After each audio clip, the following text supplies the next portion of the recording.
সকলেই পড়ে আউযু বিল্লাহি মিনাশ শাইতানির রাজীম বিসমিল্লাহির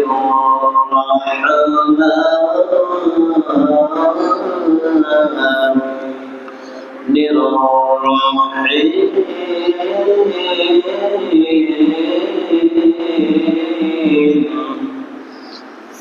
ইয়াওমা তাজিদু কুল্লু নাফসিন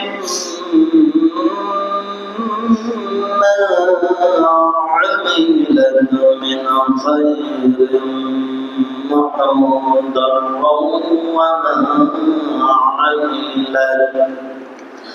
وما عملت من سوء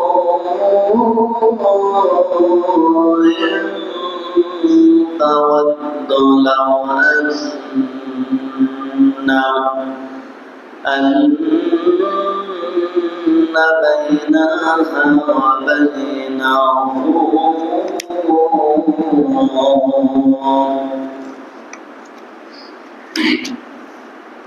وبينه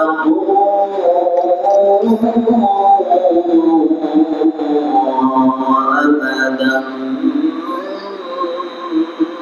بعيدا ويحذركم الله نفسه والله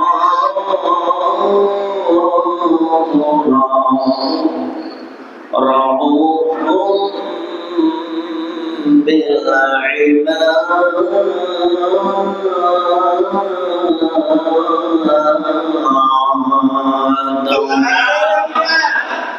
قل إن كنتم تحبون الله فاتبعوني يحببكم الله ويغفر لكم ذنوبكم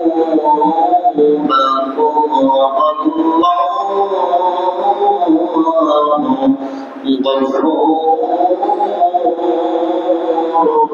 رحيم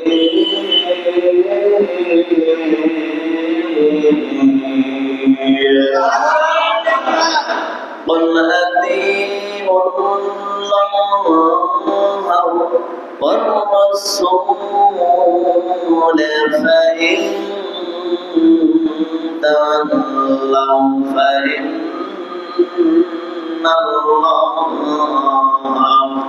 لا يحب الكافرين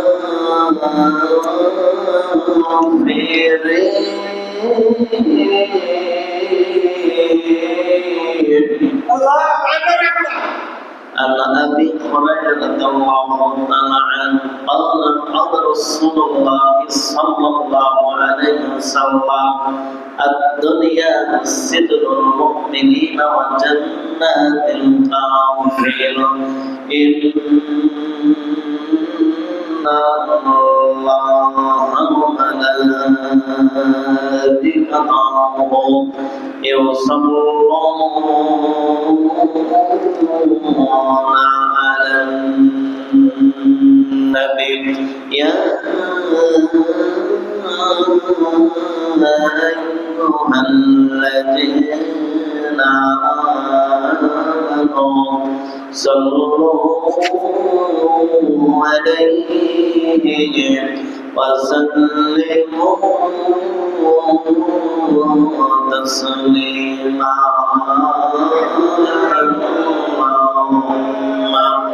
صل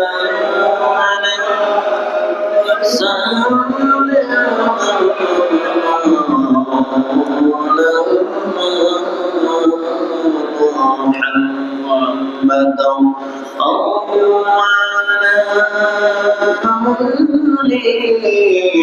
سيدنا شفيعنا محمد اللهم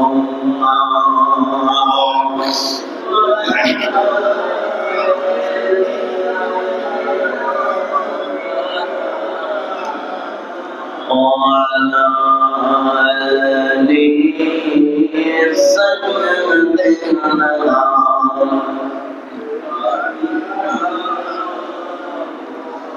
তুমি যদি মাফনা করো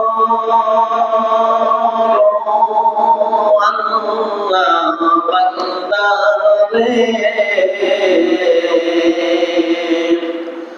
বলতো তোমার বান্দা যাবে কার কাছে সবাই বলেন তুমি যদি মাফনা করো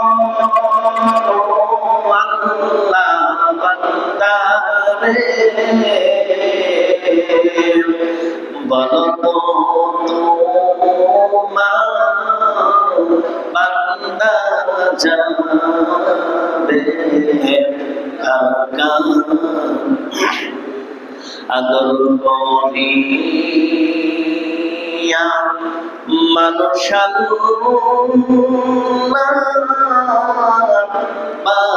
বানাইয়া কেমনে দিবা জাহান্নামে ফেলিয়া আদর করিয়া মানুষ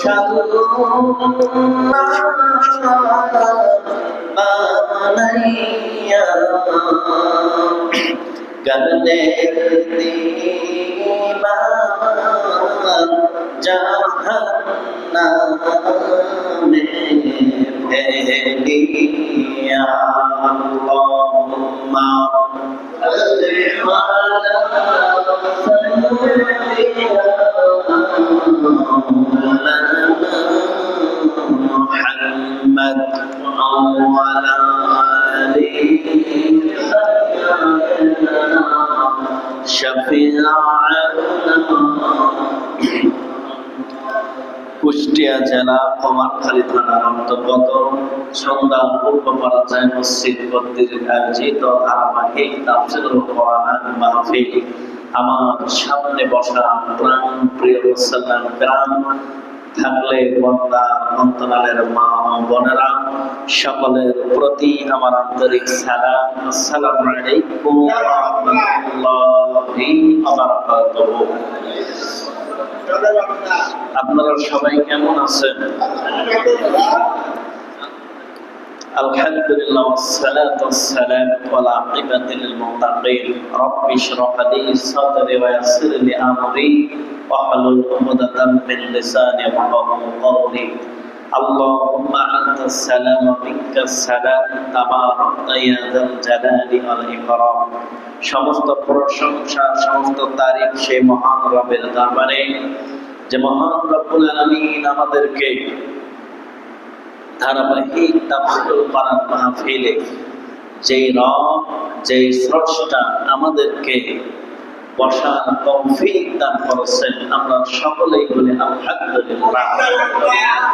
দরুদ পড়ছি বিশ্ব মানবতার মুক্তির দিশারি সর্বকালের সর্বযুগের সেরা নবী, সমস্ত নবীদের নবী, বিশ্ব সভার সভাপতি, সমস্ত নবী রাসূল গণের মাতার মুকুট, সাইয়্যিদুস সাহাবাঈন ইমামুল মুরসালিন খাতামুন নবিয়্যিন সরকারে দো জাহান নূরে মদিনা নূরে মুজাসসাম নূরুন আলা নূর সাইয়্যিদিনা ওয়া শাফিআনা হাবিবানা মাওলানা মুহাম্মদুর রাসূলুল্লাহ সকলেই বলি সাল্লাল্লাহু আলাইহি ওয়াসাল্লাম।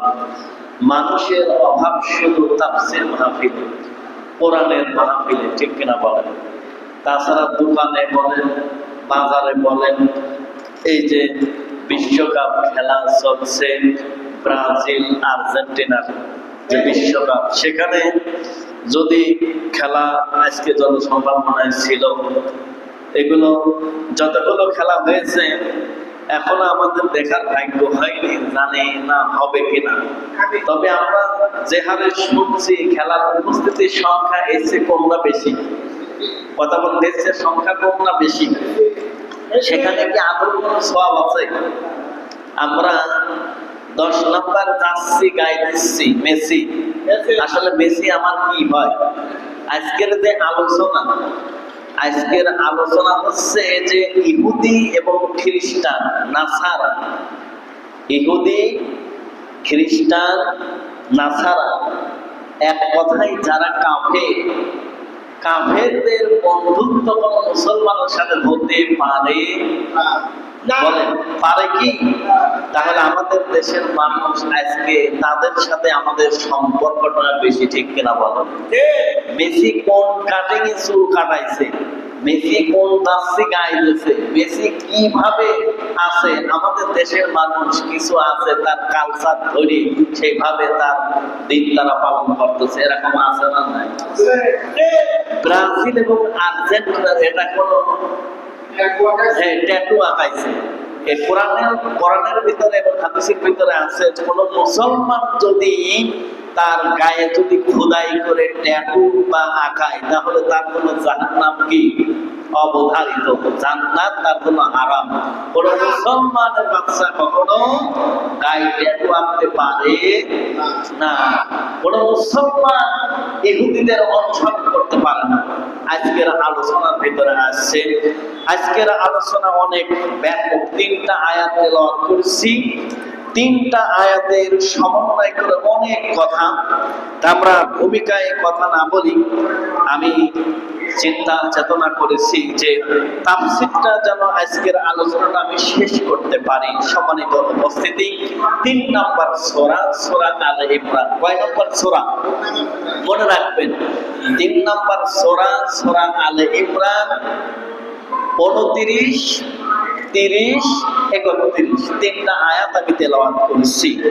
29 নম্বর আয়াতে অর্থটা হলো আল্লাহ রাব্বুল আলামিন বলছেন, হে রাসূল আপনি বলে দিন যে তোমাদের মনের মধ্যে যা কিছু আছে তা গোপন করো বা প্রকাশ করো, আল্লাহ পাক সব কিছুই জানেন এবং তোমরা যা কিছু ভোলাকে বা যা কিছু রয়েছে সবই তিনি জানেন। আর আল্লাহ পাক সকল বিষয়ের সর্বশক্তিমান। বলে সুবহানাল্লাহ।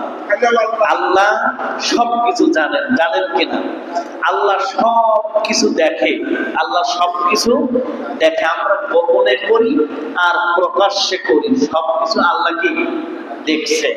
আমরা কোন ভাবে অন্যায় করছি সেটাও আল্লাহ দেখছে, আমরা কোন ভাবে ভালো কাজ করছি সেটাও আল্লাহ দেখছে, দেখছে কিনা বলেন? তাহলে আল্লাহ রাব্বুল আলামিন তারপরে বলছেন যে মুমিনগণ যেন মুমিনদের পরিবর্তে কাফেরদেরকে বন্ধু হিসাবে গ্রহণ না করে। এটা হলো প্রথম আয়াত ছিল, আমি দ্বিতীয় নাম্বার একটা বলছি। তাহলে আল্লাহ এখানে বলছেন মুমিন যেন মুমিনদের পরিবর্তে কাফেরদের যেন বন্ধু রূপে গ্রহণ না করে। কথাটা আজকের আলোচনা। আল্লাহ রাব্বুল আলামিন কোরআনুল কারীমের 3 নম্বর সূরা, সূরা আলে ইমরান 29 নম্বর আয়াতে আল্লাহ তাআলা বলছেন, মুমিনদের বাদ দিয়ে তোমরা কাফেরদের বন্ধু রূপে গ্রহণ করো না। যে কেউ কাজ করবে তার সাথে আল্লাহ পাকের কোন সম্পর্ক নাই, কোন সম্পর্ক নাই। কথা তাহলে দেখেন সারা পৃথিবীতে যারা ইহুদিদের কালচার, যারা খ্রিস্টান এবং বেধর্মীদের কালচার যারা পালন করছে, তাদের দিনের সাথে যারা মুসলমান সম্পৃক্ত আছে, আজকে সারা বিশ্বের দিকে তাকাইলে দেখা যায় নারী হোক আর ছেলে হোক, বুড়া হোক জওয়ান হোক, ইয়াং জেনারেশন থেকে শুরু করে ব্রাজিলের এমবাপ্পে, আর্জেন্টিনার মেসির হাজার হাজার নয় লক্ষ লক্ষ মানুষ ভক্ত আছে, বলেন ঠিক কিনা? হাজার হাজার মানুষ মেসির ভক্ত, নেইমারের ভক্ত, এমবাপ্পের ভক্ত। কিন্তু আল্লাহ তাআলা বলেছেন মুমিনগণ যেন, মুমিনদের পরিবর্তে যেন তারা যেন বন্ধুরূপে কাউকে গ্রহণ না করে, নিষেধ করেছেন কে?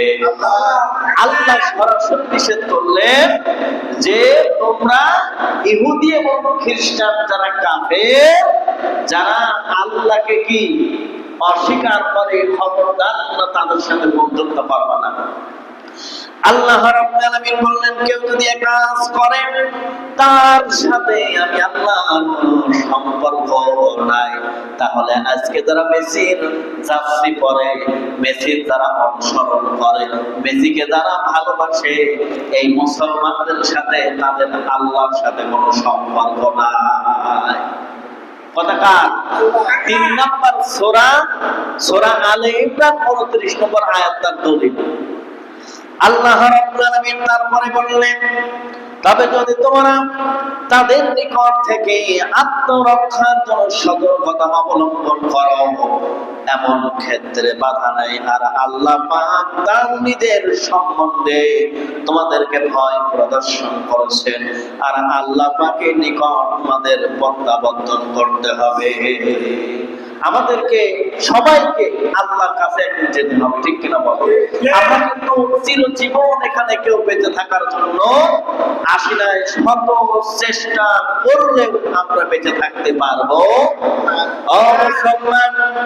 সারা জীবন এই পৃথিবীতে আমরা যখন বেঁচে থাকতে পারবো না, আখিরাতের জীবনে আমাদেরকে চলে যাওয়া লাগবে।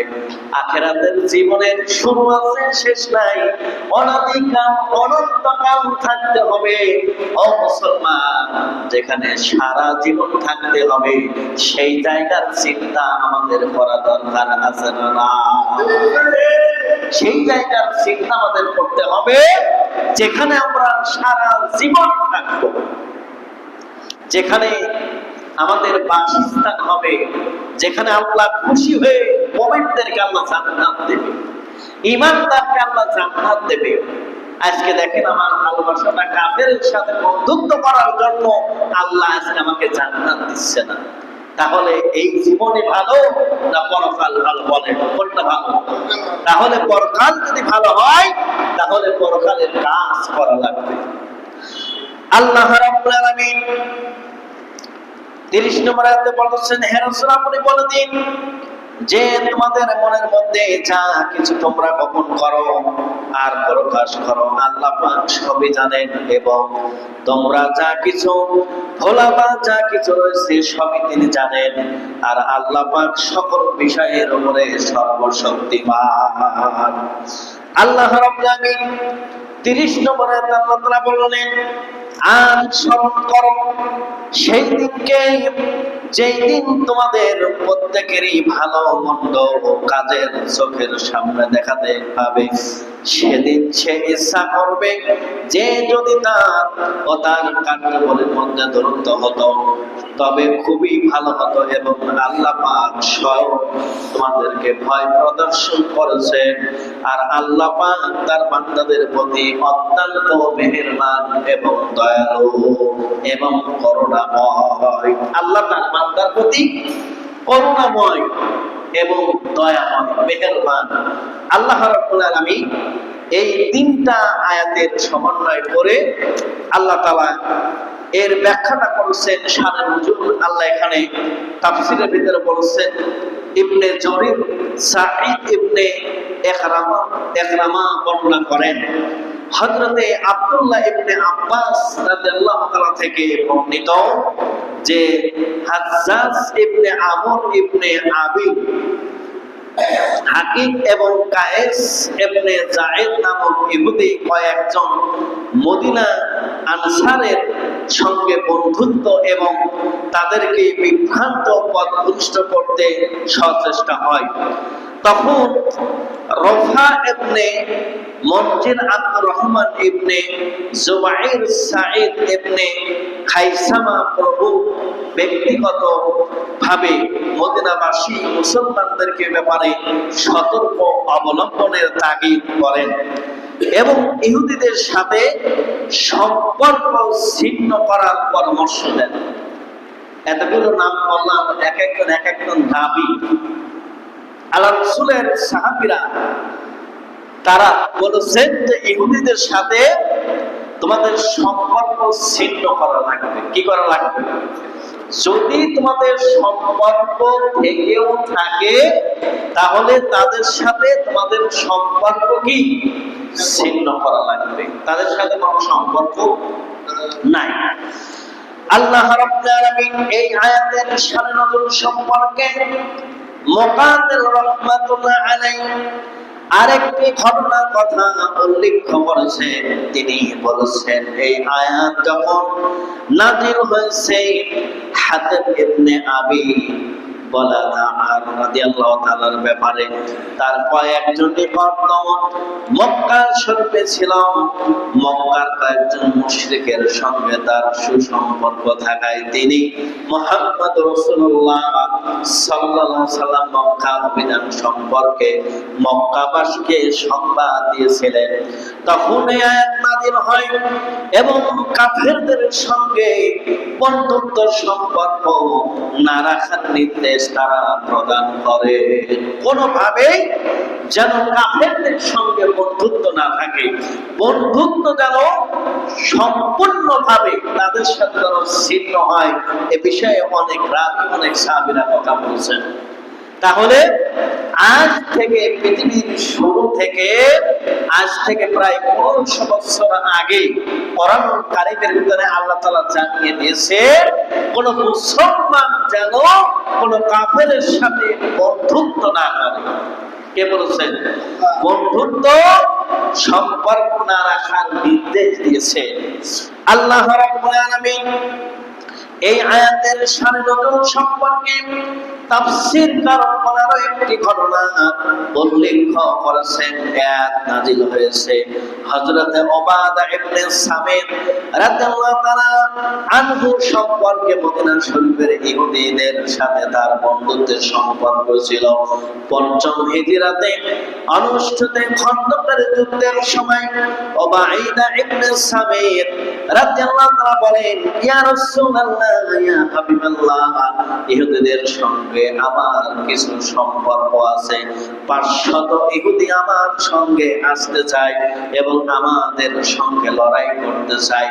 তখন এই আয়াত নাযিল হলো এবং কাফের মুশরিক বিদঈনের সঙ্গে বন্ধুত্বপূর্ণ সম্পর্ক নিষিদ্ধ ঘোষণা হলো। পবিত্র কোরআনে আল্লাহ সুস্পষ্টভাবে আয়াত নাযিল করলেন, খবরদার মুসলমানরা, ঈমানদাররা, কাফেরদের সাথে তোমাদের কোনো বন্ধুত্ব নাই। তোমাদের কাফেরদের সাথে কোনো বন্ধুত্ব, কোনো সম্পর্ক কি থাকতে পারে না। এটা আমাদের অবশ্যই সচেতন হওয়া দরকার, জানা উচিত। জানার পরেও যদি কোনো মানুষ যদি কাফেরদের সাথে বন্ধু রূপে গ্রহণ করতে চায় তাহলে মনে করতে হবে তাদের ঈমান নাই, তাদের ঈমানের মধ্যে ভেজাল আছে। ঠিক কিনা বলেন? আল্লাহ রাব্বুল আলামিন বললেন, ইয়া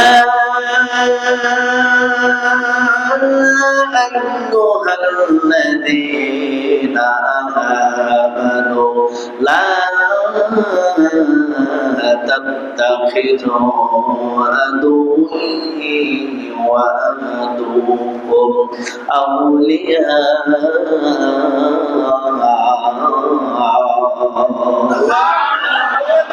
আল্লাহ রাব্বুল আলামিন পবিত্র কোরআনুল কারীমে আল্লাহ তাআলা ঘোষণা করলেন, হে মুমিনগণ, তোমরা আমার শত্রু ও তোমাদের শত্রুদেরকে বন্ধু হিসাবে গ্রহণ করো না। হে মুমিনগণ, তোমরা আমার শত্রু ও তোমাদের শত্রুকে বন্ধু হিসাবে গ্রহণ করো না। ইহুদিরাও কি আল্লাহ শত্রু? আমাদেরও শত্রু। তাহলে আল্লাহ বলছেন, হে মুমিনগণ, তোমরা আমার শত্রু ও তোমাদের শত্রুদেরকে বন্ধু হিসাবে গ্রহণ করো না। কথা কার? তাহলে আজকের যে আয়াত, এটা হলো যে মুসলমান যারা তারা কোন রকমই তারা কি ইহুদিদের সাথে তাদের সম্পর্ক থাকতে পারে না। আল্লাহ তাআলা বললেন লা তাত্তাখিদু ইয়াহুদা ওয়ান নাসারা আউলিয়া।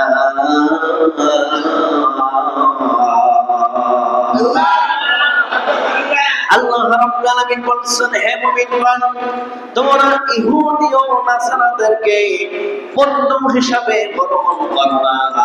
কত আয়াত, 2-3টা আয়াতই বললাম যে তোমরা ইহুদি এবং নাসারাদের সাথে তোমাদের কোনো বন্ধুত্ব হতে পারে না। আমাদের এই সম্পর্ক থাকবে ঈমানদারের সাথে, সম্পর্ক থাকবে মুমিন বান্দাদের সাথে, সম্পর্ক থাকবে সাচ্চা খাঁটি মুসলমানের সাথে। বলেন ঠিক কিনা? যে নামাজ পড়ে না, যে হিন্দু, যে খ্রিস্টান, যে বৌদ্ধ, যে নাসারা, যে কোরআনের শত্রু, আল্লাহর শত্রু, নবীর শত্রু, তার সাথে আমাদের কোনো সম্পর্ক থাকতে পারে? আমাদের বন্ধুকে, আমাদের বন্ধু হচ্ছে আল্লাহ, আমাদের বন্ধু হচ্ছে নবী, আমাদের বন্ধু হচ্ছে আল্লাযিনা আমানু। এই দুনিয়ায় যাদের ঈমান আছে তারা আমাদের বন্ধু। বলে ঠিক কিনা? আল্লাহ রাব্বুল আলামিন তারপরে বললেন ওয়াল মুমিনুনা ওয়াল মুমিনাতু বা'দুহুম আউলিয়া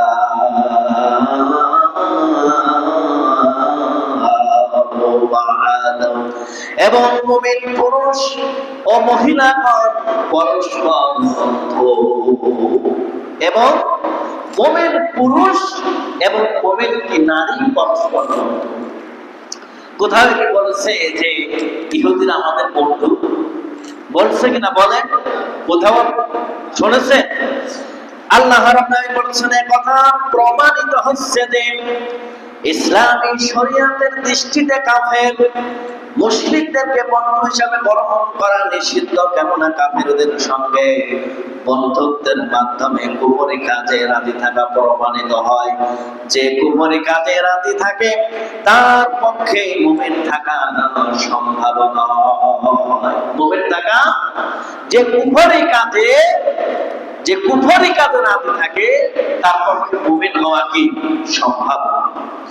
তাহলে আজকে যারা বেসিক নাচ শিখাই দিয়েছে তাদের কি মুমিন বলা যায়? কথা বলে মুমিন বলা যায়? তার মানে কি বেসিক সে কালচার করছে। আল্লাহ রাব্বুল আলামিন তারপর বলতেছেন, অতএব কাফেরদের সঙ্গে বন্ধুত্ব করা মুমিনের শানে খেলা। দ্বিতীয়ত, কাফেরদের সঙ্গে বন্ধুত্বের পরিণাম আল্লাহ পাকের দরবার থেকে দূরত্ব ব্যতীত আর কিছুই নয়। তবে নিতান্ত প্রয়োজনের তাগিদে প্রকাশ্যে মেলামেশা লেনদেন করা নিষেধ নয়। দুনিয়ার জীবনে কোনো প্রয়োজনে অথবা ক্ষতির কোনো আশঙ্কা থাকলে সেই ভয়ে তাদের সঙ্গে প্রকাশ্যে মেলামেশা করা বা ব্যবসা বাণিজ্য করা বৈধ নয়।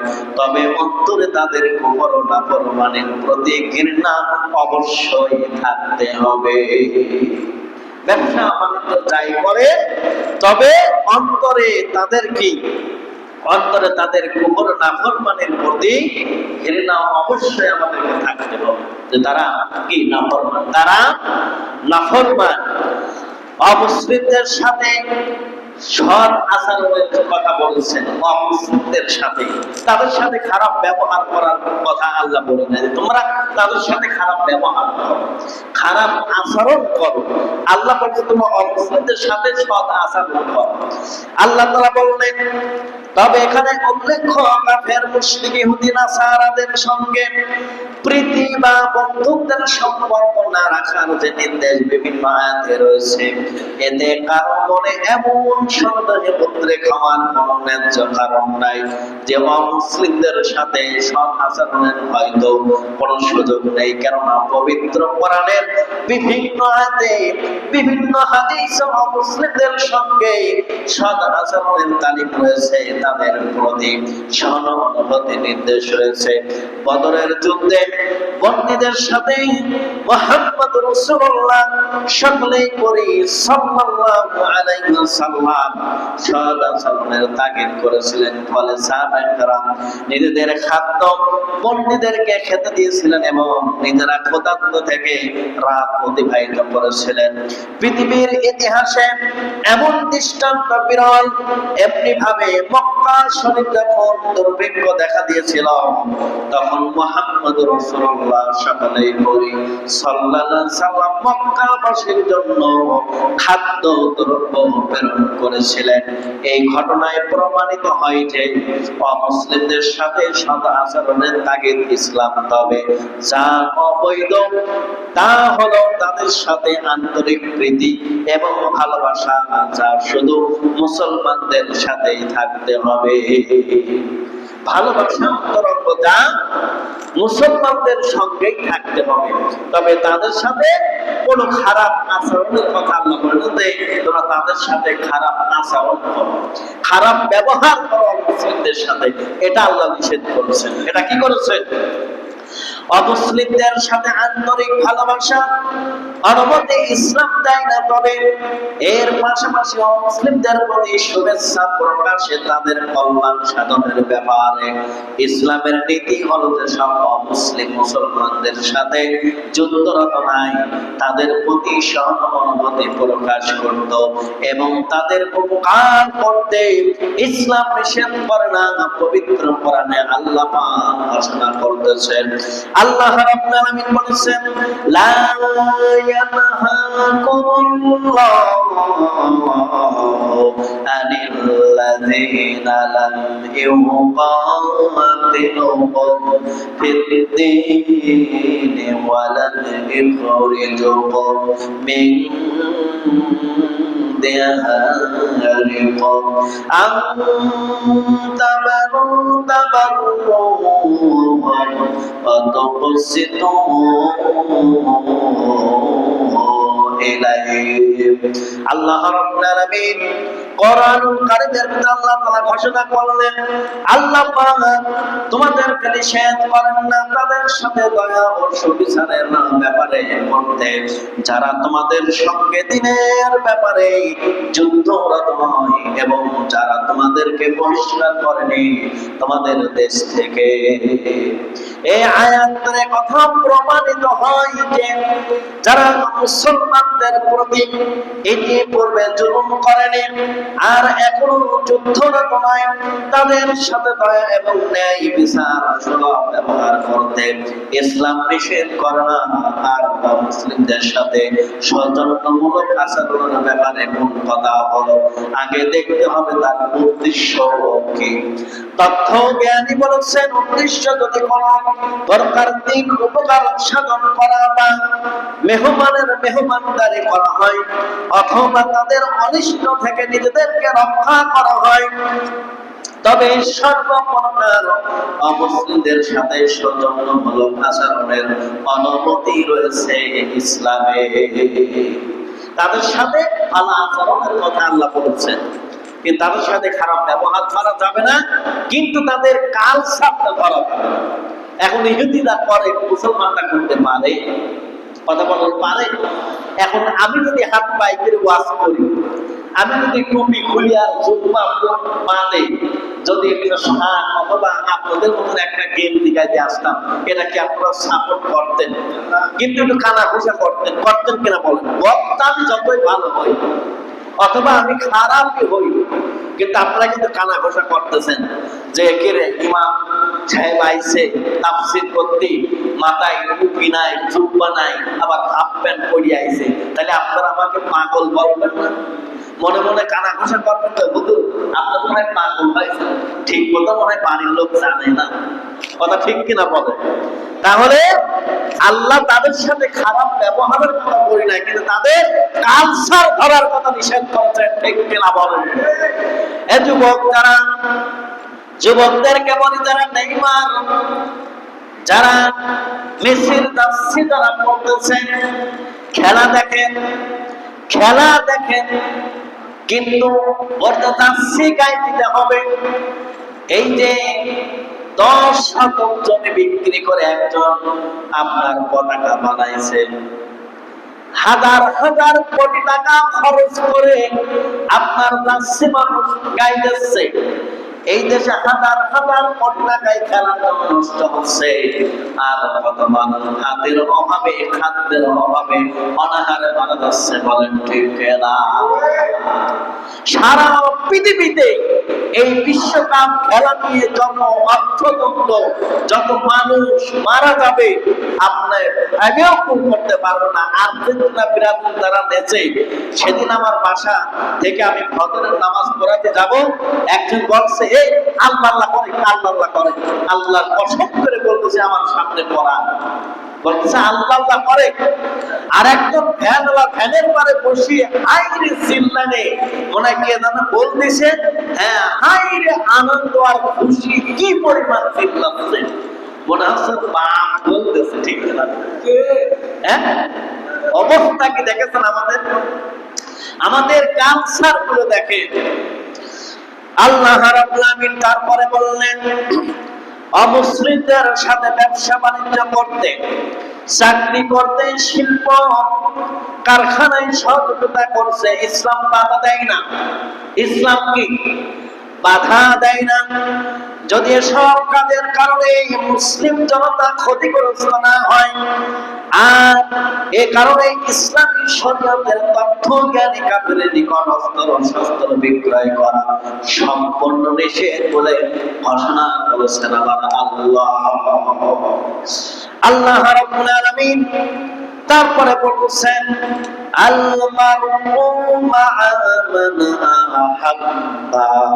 দুনিয়াতে যার সাথে ভালোবাসা রয়েছে, পরকালে তার সাথেই হবে তার আসর। হ্যাঁ, তাহলে আমার দুনিয়াতে ভালোবাসা সম্পর্ক রাখতে হবে কার সাথে?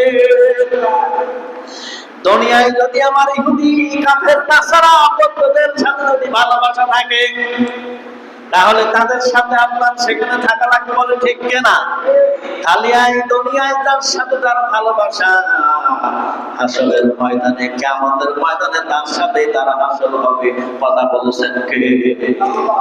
আল্লাহ রাব্বুল আমিন তারপরে বলেছেন, হযরত ইবনে মাসউদ রাদিয়াল্লাহু তাআলা থেকে বর্ণিত এই হাদিসের মর্যাদা অনুযায়ী কাফেরদের সাথে আন্তরিক প্রীতি সম্পর্ক রাখা অত্যন্ত বিপজ্জনক, তা বলাই অপেক্ষা রাখা না, শুধু আল্লাহ পাকের সন্তুষ্টি লাভের উদ্দেশ্যে বন্ধুত্ব এবং শত্রুতা করা ঈমানের অন্যতম বৈশিষ্ট্য।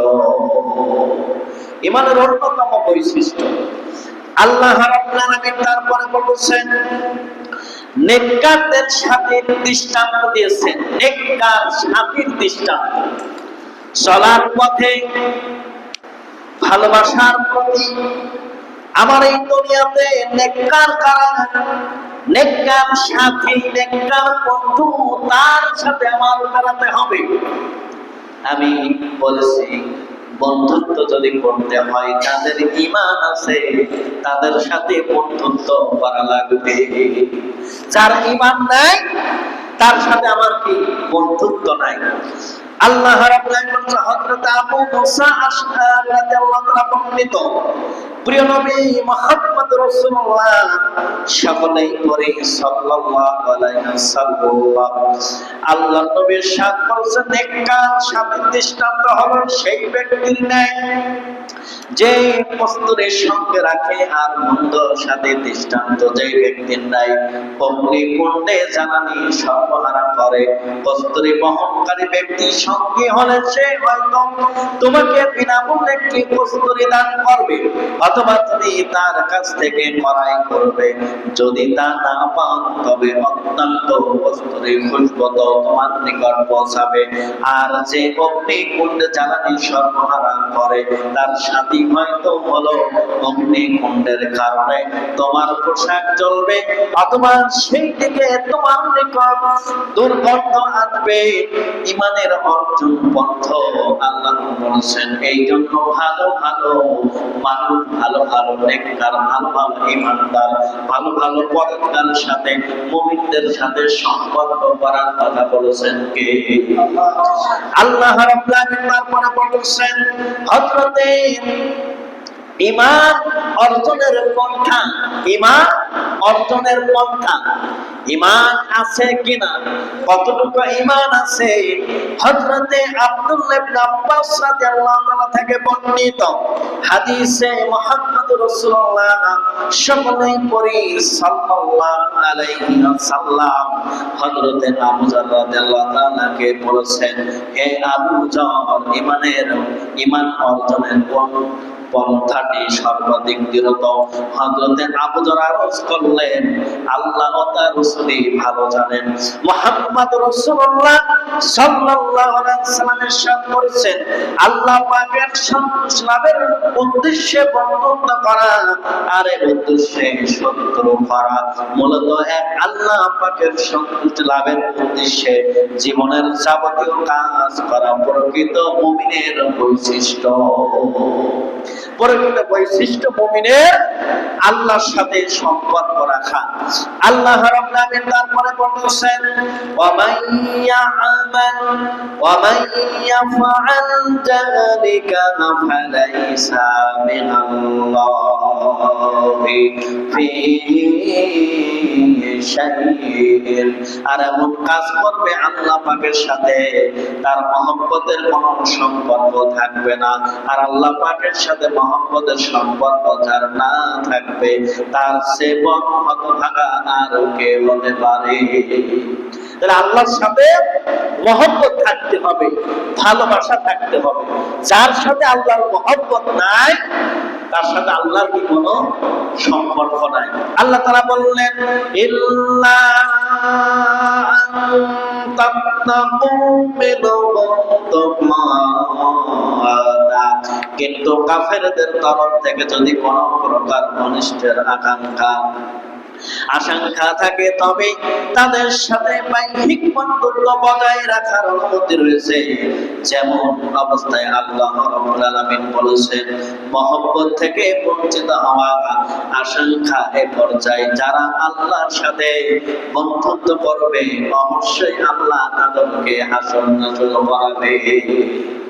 আল্লাহর সাথে বন্ধুত্ব করলে আল্লাহ তাদেরকে কি জান্নাত দেবে, জান্নাতের মেহমান তারা হবে। ইমাম রাজি রাহমাতুল্লাহ আলাইহি তাফসীরে কবিরে এবং আল্লামা আলুসি রাহমাতুল্লাহ আলাইহি তাফসীরে রুহুল আলমানিতে একটি ঘটনা উল্লেখ করেছেন।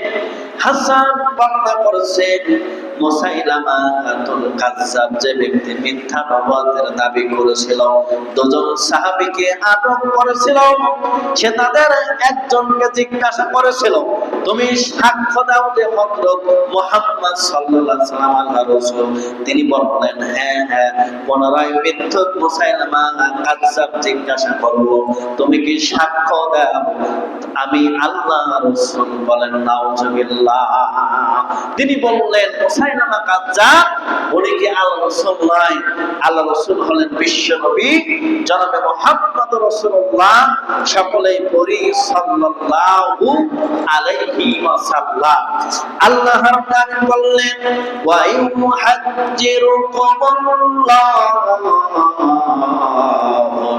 নাফসাহু, যেহেতু ইতিপূর্বে সুস্পষ্ট ভাষায় ঘোষণা করা হয়েছে যে কাফেরদের সঙ্গে আন্তরিক বন্ধুত্ব স্থাপনের সচেতন পরিমাণ স্বরূপ আল্লাহ পাকের নৈকট্য থেকে বঞ্চিত হতে হবে, তাই এ কথা তাগিদ করে পুনরায় ইরশাদ করা হয়েছে যে আল্লাহ পাক তোমাদেরকে তার অসন্তুষ্টির পরিমাণ সম্পর্কে ভয় প্রদর্শন করেন।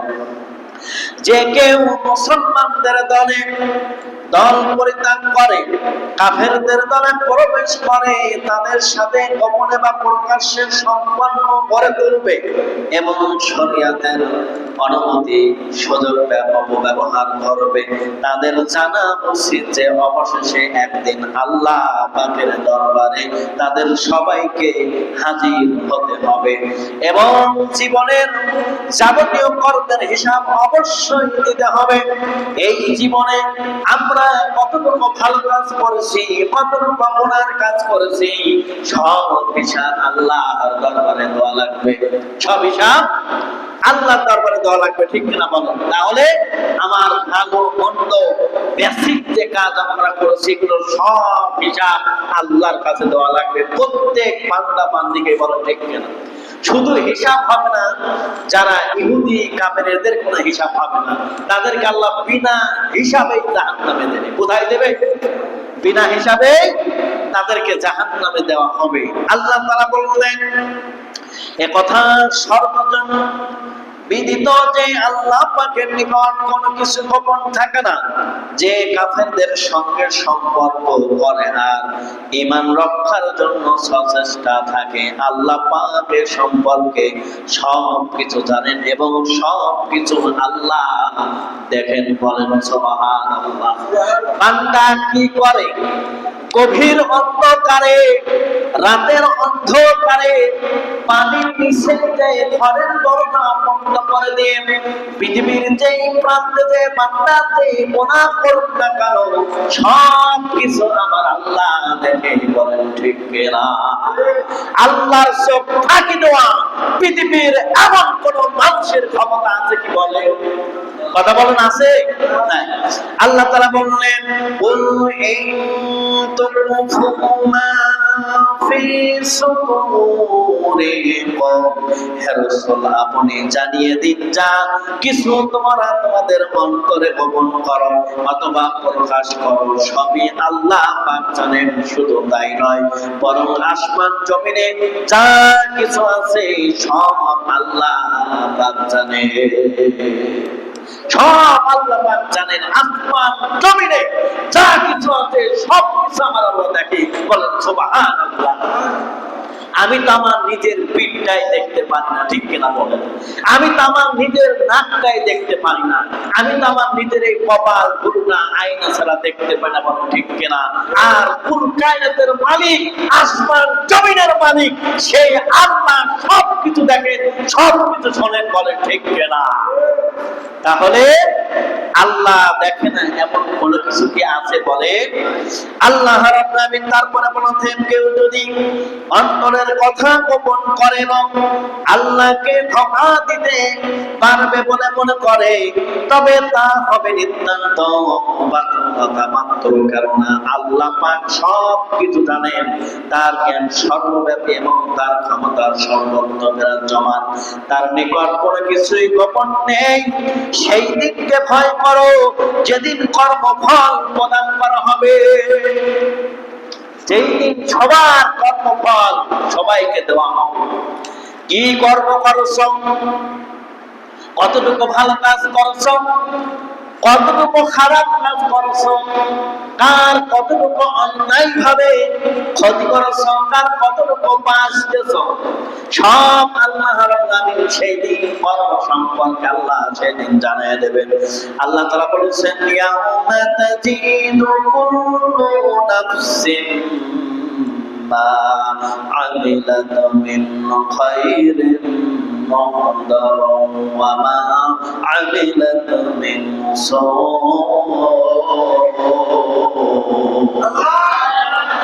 আল্লাহ রাব্বুল আলামিন বললেন সেই দিনকে স্মরণ করো যেই দিন প্রত্যেকটি মানুষ তার ভালো মন্দ আমল সচক্ষে দেখতে পাবে। সেই দিন তার ভালো মন্দ আমল সে সচক্ষে দেখবে। ভালো কাজ করেছেন সেটাও দেখবেন, মন্দ কাজ করেছেন সেটাও দেখতে পাবেন, খারাপ কাজ করেছেন সেইটাও দেখতে পাবে। সেই দিন পাপিষ্ঠ লোকেরা এই আকাঙ্ক্ষা করবে যদি আমাদের নির্দান্য কার্যকলাপের বিবরণ আমাদের থেকে দূরে থাকতো, আমরা যদি এর সম্পর্কে সংস্পর্শে থেকে দূরে থাকতাম তাহলে কতই না ভালো হতো।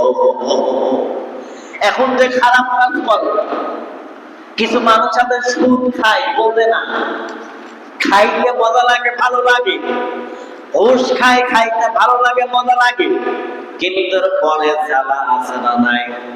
কথা বলেন, জ্বালা আছে না নাই?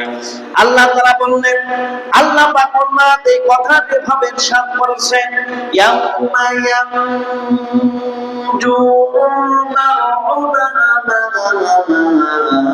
قدمت يداه ويقول الكافر يا ليتني كنت ترابا। আল্লাহ রাব্বুল আলামিন বললেন সেই দিন স্মরণ করো যেদিন প্রত্যেকটি মানুষ তার কৃত কর্ম দেখতে পাবে। সেদিন তার কৃত কর্ম দেখতে পাবে, বান্দা কি কাজ করেছে, ভালো করেছে না মন্দ করেছে। আল্লাহ সেদিন তার কর্মফল নিজে হাতে দেখাবেন। আর কাফেররা সেদিন বলবে, হায় আফসোস আমরা যদি মাটি হয়ে যেতাম। কাফেররা কি বলবে? হায় আফসোস আমরা যদি মাটি হয়ে যেতাম তাহলে আল্লাহ মাফ করে দিত। এতই সস্তা কথা বলে। কাফেরদেরকে আল্লাহ মাফ করবে না, এটা কোরআনুল কারীমের অসংখ্য আয়াতে আমি বলছি, বলি নাই? বলেন। আল্লাহ রাব্বুল আলামিন তারপরে বলেছেন, ইয়াউমা তুবলাস সারাইরু ফামা লাহু মিন কুওয়াতিন ওয়া লা নাসির।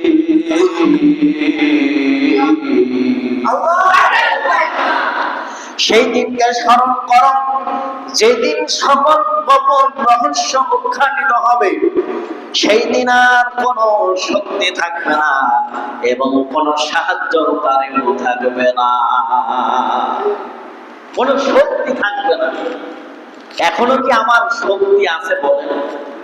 আমি যে কথা বলছি এই এক একটা কথা বলতে গেলে আমাকে 27 বার এখানে কম্পন হয়, 27 বার এখানে ভাইব্রেশন হয়। একটা কথা বলার ক্ষমতা আমার আপনার আছে বলেন? যদি না আল্লাহ না বলেন, বলেন আল্লাহ আমাকে ক্ষমতা দিয়েছেন, আপনাকে ক্ষমতা দিয়েছেন, এজন্য কথা বলতে পারছে, ঠিক কিনা বলেন? তাহলে আল্লাহ বলছেন যে সেই দিন কোনো শক্তি থাকবে না এবং কোনো সাহায্যকারী থাকবে না। কিন্তু আজকে দেখেন আমাদের মামা, খালু, দুলা ভাই, নেতা, নেত্রী কত কিছু থাকে। হ্যাঁ, অমুকের কাছে ফোন দেয়, তমুকের কাছে ফোন দেয়, অমুক দুলা ভাই, অমুক মামা, এমপি, মন্ত্রী, ডিসি, এসপি, ইউনো কি আছে না বলেন? পুলিশ, পুলিশের এসআই কত। কিন্তু সেই দিন তো কোনো শক্তি এবং কোনো সাহায্যকারী আপনি পাবেন না। আল্লাহ রাব্বুল আলামিন তারপরে বলছেন, واتقوا يوما ترجعون فيه إلى الله ثم توفى كل نفس ما كسبت وهم لا يظلمون।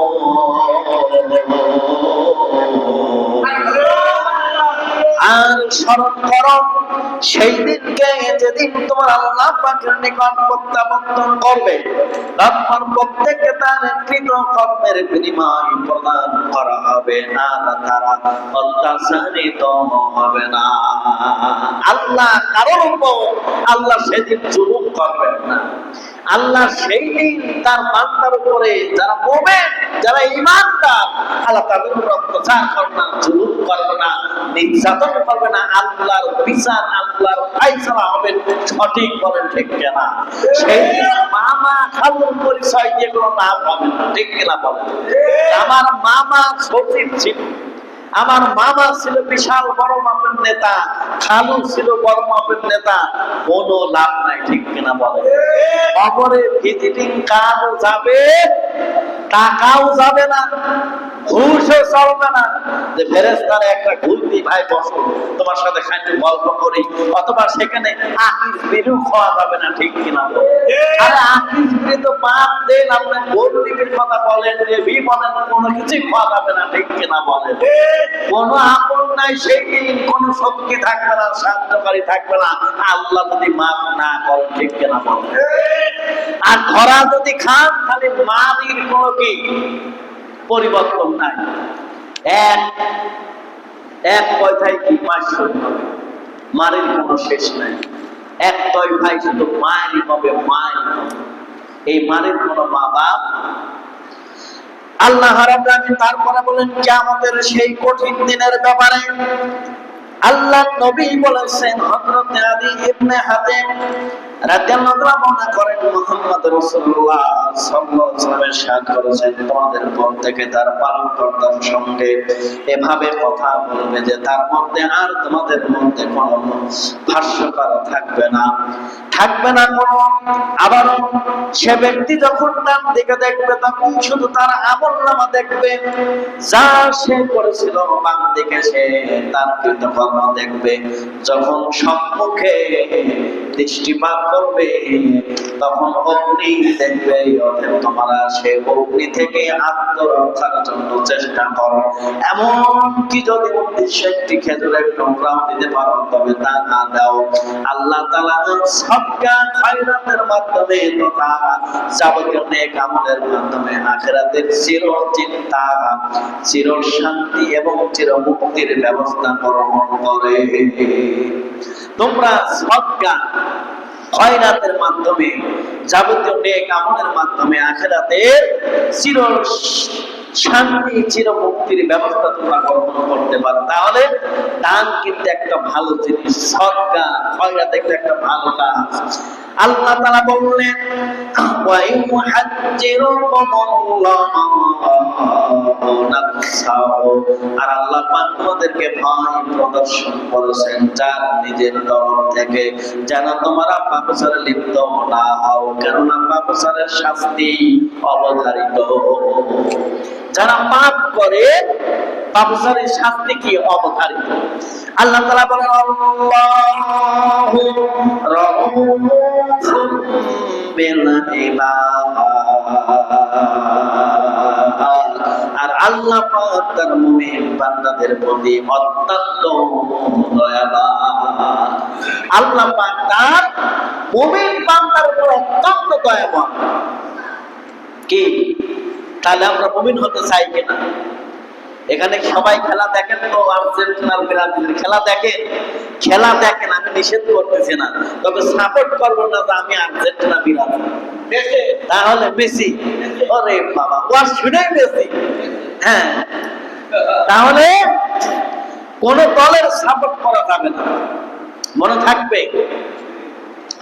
আল্লাহ রাব্বুল আলামিন তারপরে বললেন, কুল ইন কুনতুম তুহিব্বুনাল্লাহ ফাত্তাবিউনি ইউহিব্বুকুমুল্লাহ ওয়া ইয়াগফির লাকুম যুনুবাকুম ওয়াল্লাহু গফুরুর রাহিম।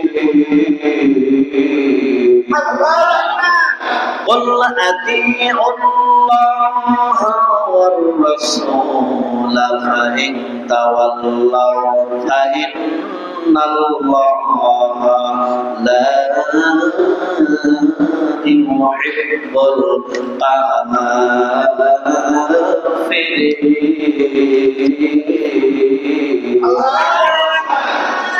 আল্লাহ রাব্বুল আলামিন বলতেছেন, হে নবী আপনি বলে দিন, যদি তোমরা আল্লাহ পাককে ভালোবাসো তাহলে আমার অনুসরণ করো, আল্লাহ পাক তোমাদের ভালোবাসবেন এবং তোমাদের গুনাহসমূহ মাফ করবেন এবং আল্লাহ পাকের অত্যন্ত ক্ষমাশীল পরম দয়াময়। তোমরা আল্লাহ বলেছেন, হে নবী আপনি বলে দিন, যদি তোমরা আল্লাহ পাককে ভালোবাসো। এখন ভালোবাসবো কাকে বলেন? মেয়েকে ভালোবাসি, বাসি কিনা? ছেলেকে ভালোবাসি, বাবাকে ভালোবাসি, মাকে ভালোবাসি, স্ত্রীকে ভালোবাসি, ভালোবাসার মানুষকে ভালোবাসি, বাড়ির ছাগল, গরু, মহিষ, মুরগি, জাত সব কিছুকে ভালোবাসি। বড় যদি একটা গরু মারা যায় কান্না করে, একটা ছাগল যদি মারা যায় কান্না করে। ও দুনিয়ার মানুষ, আল্লাহ রাব্বুল আলামিন এই দুনিয়ার মানুষের মধ্যে আল্লাহ এক ভাগ ভালোবাসা দিয়েছেন। কয় ভাগ? কথা বলেন, কয় ভাগ? এক ভাগ অথবা এক টুকরা ভালোবাসা দিয়েছেন। আর আল্লাহর কাছে আছে 99 ভাগ। তাহলে বেশি কার কাছে? বান্দার কাছে দিয়েছে এক ভাগ, আর আল্লাহর কাছে আছে 99 ভাগ। আল্লাহ বলতেছেন, হে নবী আপনি বলে দিন, যদি তোমরা আল্লাহ পাককে ভালোবাসো তাহলে আমার অনুসরণ করো। তাহলে আমার কি? অনুসরণ করো। আল্লাহ পাক তোমাদের ভালোবাসবেন এবং তোমাদের সকল গুনাহ আল্লাহ মাফ করে দেবেন এবং আল্লাহ পাক অত্যন্ত ক্ষমাশীল ও দয়ালু। এই ভালোবাসা যাবে কিনা? কথা বলেন, ভালোবাসা যাবে কিনা? আল্লাহ তুমি দয়ার সাগর, আল্লাহ তুমি দয়ার সাগর, রহমান ও রহিম, তোমার দয়াই পূর্ণ আমার শানি সেদিন। সবাই বলেন, আল্লাহ তুমি দয়ার সাগর, আল্লাহ তুমি দয়ার সাগর, রহমান ও রহিম, তোমার দয়াই পূর্ণ আমার শানি সেদিন। তুমি মেঠাও সকল চাওয়া দুদিন আগে পরে, তোমার কাছে সকল পাওয়া সবই তোমার তরে। তোমার পথে চললে সবাই, তোমার পথে চললে সবাই আসবে যে সুদিন, তোমার দয়াই পূর্ণ আমার শানি সেদিন। আল্লাহ তুমি দয়ার সাগর, আল্লাহ তুমি দয়ার সাগর, রহমান ও রহিম, তোমার দয়াই পূর্ণ আমার শানি সেদিন। তুমি পারো করতে বছর অভাব দুঃখী লোকের, তুমি পরমতি দাতা মালিকের জগতে, তোমার কাছে চাই যে পানা, তোমার কাছে চাই যে পানা আমরা প্রতিদিন।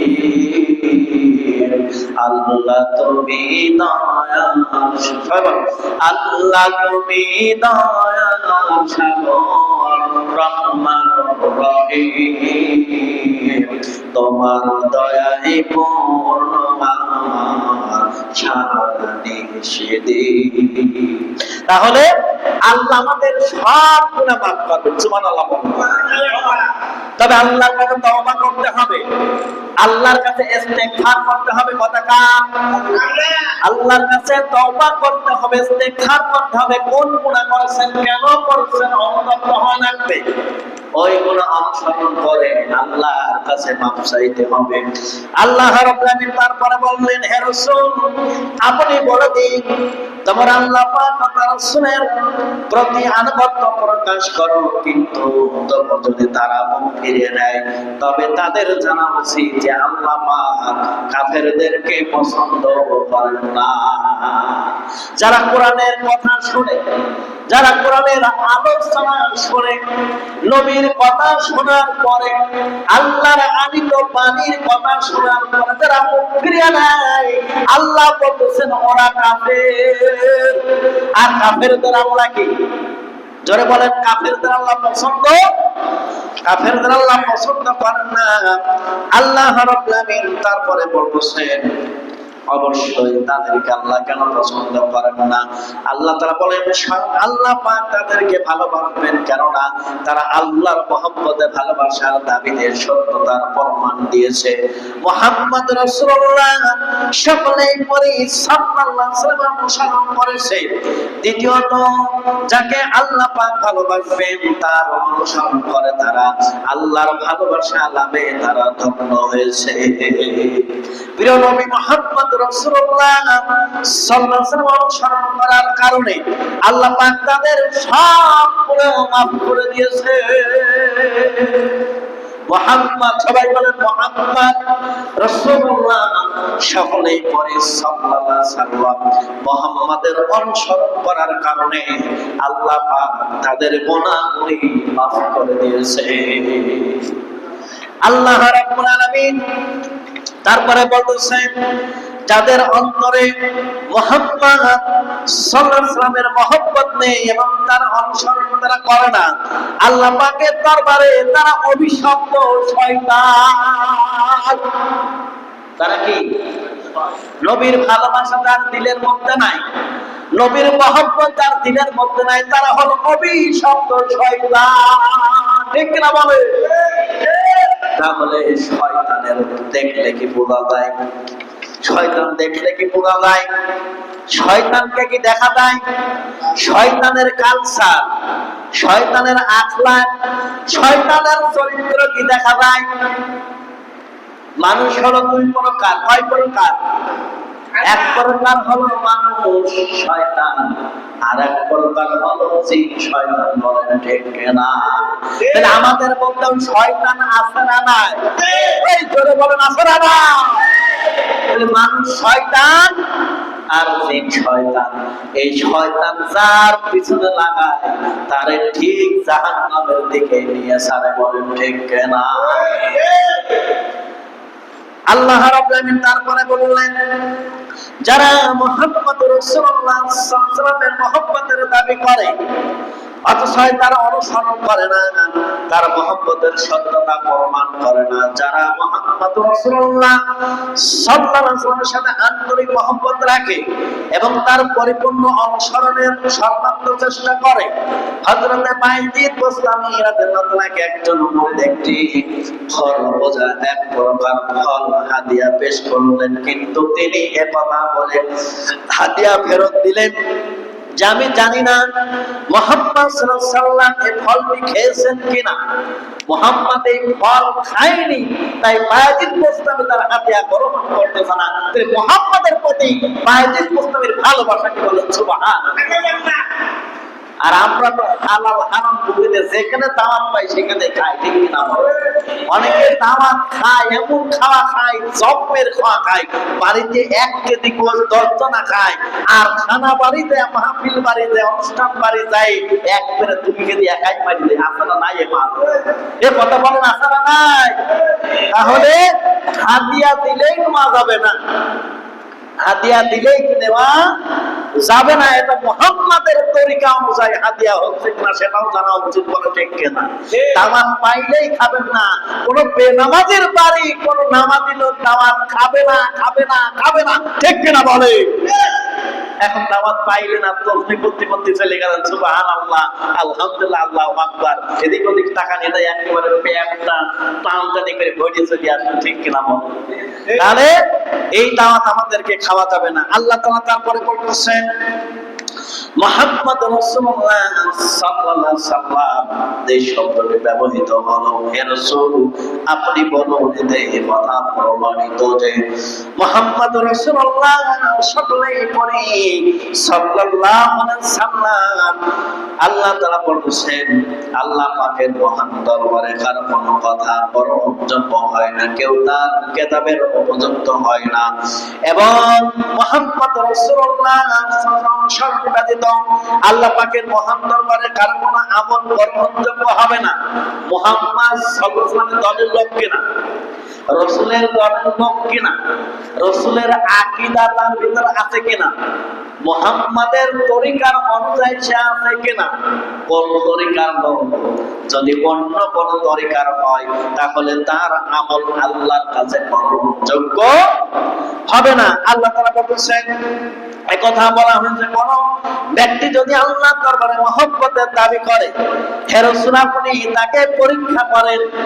সে যদি মহব্বতের দাবি করে, হে রাসূল আপনি তাকে পরীক্ষা করেন। পরীক্ষা করা যায় না বলেন?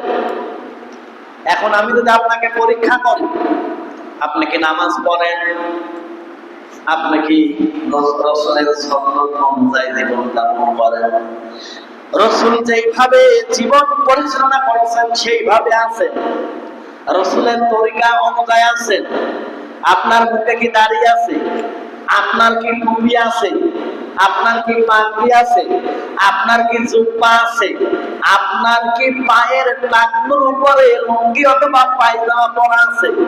অনেকে লুঙ্গি পরে রাস্তা ঝাড়ু দিতে দিতে যায়, বলে ঠিক কিনা? এখন হয়ে গেছে উল্টা, ছেলেরা টাকনুর উপরে পোশাক পরবে, এখন ছেলেরা পরে না, ছেলেরা নামায় উপরে টাকনুর নিচে, আর মেয়েরা পরে টাকনুর উপরে, বলে ঠিক কিনা? তাহলে এখন ইসলাম কি ঠিকই আছে, নিয়ম কানুন উল্টে গেছে, ঠিক কিনা বলেন? মেয়েরা বলে এখন আমরা হয়েছি টায়ার আর তোমরা হয়েছো টিউ। তোমরা কি হয়েছো? আর আগে আমরা ছিলাম কি টায়ার, মেয়েরা ছিল টিউ, আর এখন আমরা হয়েছি টিউ আর মেয়েরা হয়েছে টায়ার, ঠিক কিনা বলেন? তার মানে তারা উপরে আর আমরা কি ভিতরে, ঠিক কিনা বলেন? তাহলে ইসলামের সব কিছু ঠিক আছে, কিন্তু নিয়ম কানুন উল্টে গেছে, ঠিক কিনা বলেন? তাহলে নারীরা থাকবে পর্দায়, এখন যেখানে সেখানে নারীরা ঘর, ঠিক কিনা বলেন? যেখানে সেখানেই নারীরা আছে, আছে না নাই বলেন? সব জায়গায় নারীরা। তবে আল্লাহ বলেছেন তারা থাকবে পর্দার সাথে থাকবে। কিসের সাথে থাকবে? আল্লাহ তাআলা তারপরে বলেছেন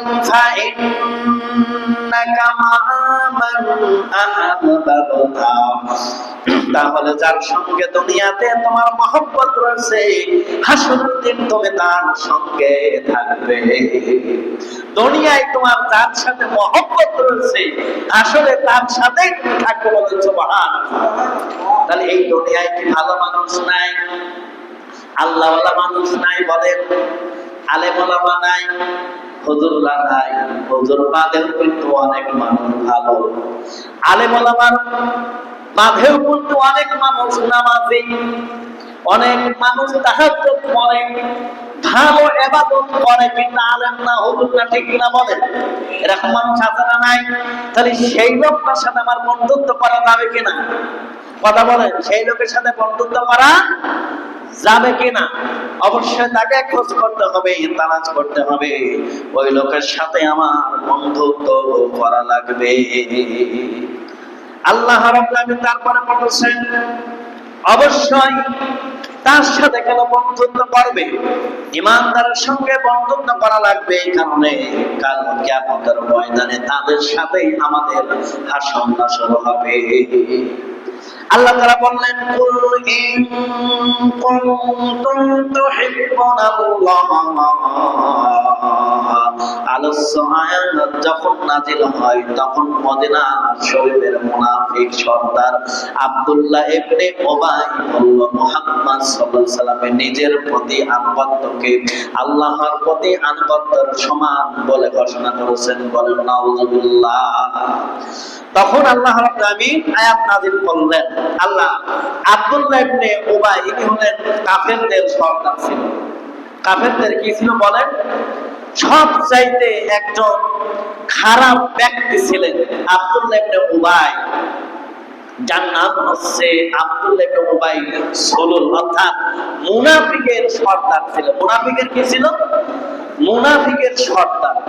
আমরা বলি নেতা, ওর নাম দিয়েছে সর্দার। ঠিক আছে, এত বড় খারাপ মানুষ ছিল যে নবীর পিছনে নামাজ পড়ার পরেও নবীর এই কথা অন্যদের মাঝে তারা বলে দিত। একেই বলা হয় মুনাফিক।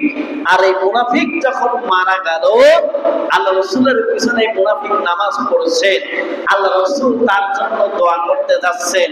আল্লাহ জিবরাইলকে বলতেছেন, হে জিবরাইল, তুমি আমার নবীকে বলে দাও আব্দুল্লাহ ইবনে উবাই সুলুলের জন্য যদি আমার নবী যদি 70 বারেরও বেশি যদি হাত তোলে, আমি আল্লাহ নবীর দোয়া কবুল করব।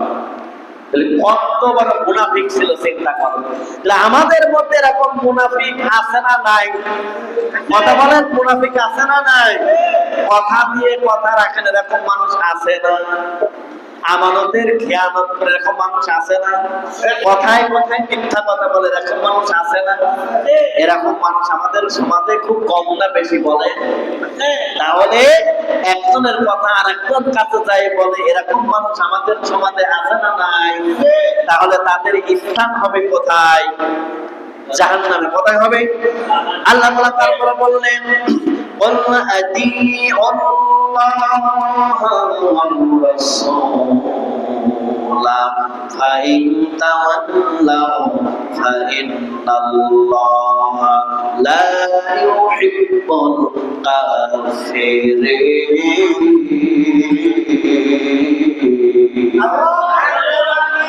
এই আয়াতে সুস্পষ্ট ভাষায় ঘোষণা করা হয়েছে, হে রাসূল, আপনি বলুন তোমরা আল্লাহ পাক এবং তার রাসূলের প্রতি আনুগত্য প্রকাশ করো, আর আল্লাহ পাক এবং তার প্রিয় মুহাম্মদ রাসূলুল্লাহ সাল্লাল্লাহু আলাইহি ওয়াসাল্লামের প্রতি আনুগত্য। একই কথা, প্রিয় নবী সাল্লাল্লাহু আলাইহি ওয়াসাল্লামের প্রতি আনুগত্যের মাধ্যমে আল্লাহ পাকের প্রতি আনুগত্য প্রকাশিত হয়। মুহাম্মদ রাসূলুল্লাহ সাল্লাল্লাহু আলাইহি ওয়াসাল্লাম ইরশাদ করেছেন, আমার উম্মতের সকলেই জান্নাতে যাবে, যে অস্বীকার করবে সে জান্নাতে যেতে পারবে না। সাহাবায়ে কেরাম আরজ করলেন, ইয়া রাসূলুল্লাহ, হাবিবাল্লাহ, আপনার উম্মতের অন্তর্ভুক্ত কে কে অস্বীকার করতে পারে? সাল্লাল্লাহু আলাইহি সাল্লাম নবী ইরশাদ করলেন, হে আমার কথা যে মেনে চলবে তথা আমার অনুসরণ করবে সে বেহেশতে যাবে, আর যে আমার কথা মানবে না, যে অস্বীকার করবে সে বেহেশতে যেতে পারবে না। যে আমার কথা মানবে না, অস্বীকার করবে সে জাহান্নামে যাবে, আর আমার কথা যে মানবে, আমার কথা অনুযায়ী যে চলবে সে বেহেশতে যাবে। সুবহানাল্লাহ। তাহলে নবীর কথা মানবো কি মানবো না? কথা বলেন, মানবো কি মানবো না? আমরা তো যেখানে মানে খারাপ কিছু হয় সেখানে বেশি থাকি, ঠিক কিনা বলো? সেখানে কিন্তু শয়তান থাকে না, শয়তান চলে আসে। শয়তান আসে ভালো জায়গায় এসে কি ধোঁকা দেয়, খারাপ জায়গায় শয়তান ধোঁকা দেয় না। ওটা দেখতে যেতে ওখানে তো চলেই গেছে, পাওয়া খামাখা করে থাকবো না। যেখানে ভালো কথা হয় সেই জায়গাটা শয়তান এসে ধোঁকা দেয়, এখানে বের হবে, ঠিক কিনা বলো? তাহলে আল্লাহ রাসূল বলেছেন, যার সাথে আমার ভালো সম্পর্ক থাকবে, যে আমার অনুসরণ করবে, তার জন্য জান্নাতে সুপারিশ করবেন কে? আল্লাহ রাসূল। আল্লাহ তাআলা তারপর বলেছেন, ফাইন তাওয়াল্লাহ, যদি তোমার আল্লাহ পাক ও রাসূল সাল্লাল্লাহু আলাইহি ওয়াসাল্লামের প্রতি আনুগত্য প্রকাশ করে প্রকাশে অস্বীকৃতি জানাও, তবে জেনে রেখো আল্লাহ পাক কাফেরদেরকে আদৌ আল্লাহ পছন্দ করেন না। অতএব তোমরা যারা হযরত মুহাম্মদ রাসূলুল্লাহ সাল্লাল্লাহু আলাইহি সাল্লামের বিরোধিতা করো, যারা তোমরা বিরোধিতা করো, তারা কখনোই আল্লাহর জান্নাতে যেতে পারবা না। তাহলে আল্লাহ রাসূলের কি জান্নাত যেতে হলে অবশ্যই আল্লাহ ওয়া রাসূলের অনুসরণ মহব্বত করা লাগবে, ঠিক কিনা বলেন? যদি এগুলো আমরা না করতে পারি, আল্লাহর মহব্বত, আল্লাহর প্রতি ভালোবাসা, আল্লাহর প্রতি প্রেম নিবেদিত হওয়া লাগবে সারা গোটা মুসলমানদের জন্য। আল্লাহর মহব্বত, আল্লাহর ভালোবাসা দেওয়া লাগবে, ঠিক কিনা বলেন? কারণ সেই দিন আমাদের আমল আল্লাহ দিয়ে দেবে। আমাদের আমল ডান দিকে থাকবে, বাম দিকে থাকবে, সামনে থাকবে অগ্নি শিখা আগুন। তাহলে আমরা বুঝতে পারছি যে আমাদের আমল নামা যদি ডান হাতে যায়, তাহলে আমাদের কপাল খুলে গেল, সমানেই তো উপস্থিতি। আর যদি মনে করি বাম দিকে আমল চলেই গেছে, তাহলে মনে করতে হবে সামনের দিকে অগ্নি ছাড়া আর কিছু নাই, ঠিক কিনা বলে? তাহলে আমার এই জীবন থাকতে এখন তো নামাজ ছেড়ে দেব, কথা বলেন, ছেড়ে দেব। আমি কাউকে খেলা দেখার কথা নিষেধ করি নাই, তবে ইয়াং জেনারেশন থেকে শুরু করে, জ্ঞান বৃদ্ধ থেকে শুরু করে, বয়োবৃদ্ধ থেকে শুরু করে, যত প্রকার মানুষ আছে, কোন মানুষ যেন কোন দলের সাপোর্ট না করে যাবে খেলা দেখে। যদি কোন দলের সাপোর্ট করে খেলা দেখে, তাহলে আমি তার জন্য আর কি বলবো, এত নিচে আমি নামতে পারছি না। আল্লাহ রাব্বুল আলামিন আল্লাহর মহব্বতের কথা বলেছে। আল্লাহ পাকের সাথে তার বান্দার মহব্বতের তাৎপর্য হলো আল্লাহর হুকুম পালন করা। আল্লাহর হুকুম কি? আযান হবে, মসজিদে আসবে, এটা আল্লাহর একটা হুকুম, ঠিক কিনা বলো? এটা আল্লাহর কি? মান তারাকা সালাতা মুতাআম্মিদান ফাকাদ কাফারা, ইচ্ছা করে নামাজ ছেড়ে দিল, সে কাফের হয়ে গেল। কি হয়ে গেল? তাহলে নামাজ কি মামুল বাড়ি?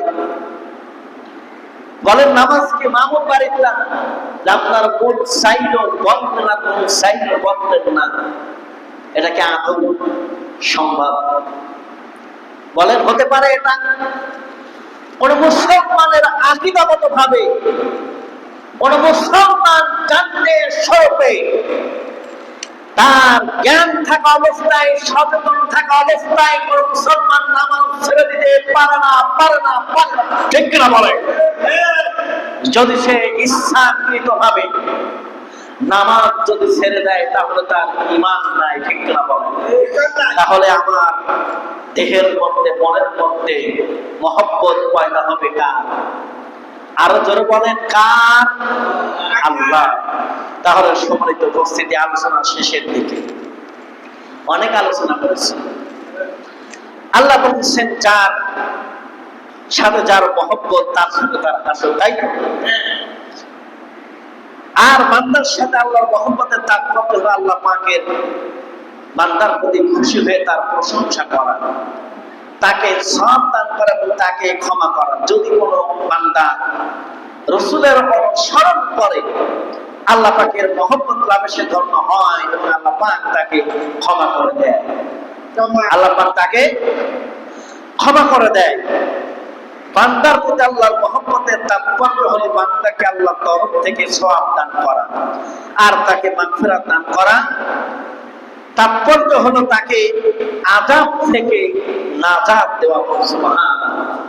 তাহলে আমাদের ভালোবাসা, সম্পৃক্ত সম্পর্ক সবকিছু কার জন্য? কথা বলেন, কার জন্য? আজকেতে কোন কাফের, কোন হিন্দু, কোন খ্রিস্টান, কোন বৌদ্ধ, কোন নাসারা, তাদের সাথে আমাদের সম্পর্ক হবে? বন্ধুত্ব করবো কার সাথে? এই সন্ধ্যা গ্রামে কি কোনো ইমানদার নাই? সাচ্চা কোনো মুসলমান নাই? কি মনে হয়, আছে না? যে নামাজ পড়ে সে আমার বন্ধু, যে দিনের কাজ করে সে আমার বন্ধু, যে ইসলামের কাজ করে সে আমার বন্ধু, যে নবীর কাজ করে সে আমার বন্ধু, যে আল্লাহর পথে আছে সে আমার বন্ধু, যে কোরআনের দাওয়াত দেয় সে আমার বন্ধু। বলে ঠিক কিনা? সবাই ভালো থাকবেন, সুস্থ থাকবেন। আমরা সবাই দোয়া করি, আল্লাহুম্মা সাল্লি আলা মুহাম্মাদ ওয়া আলা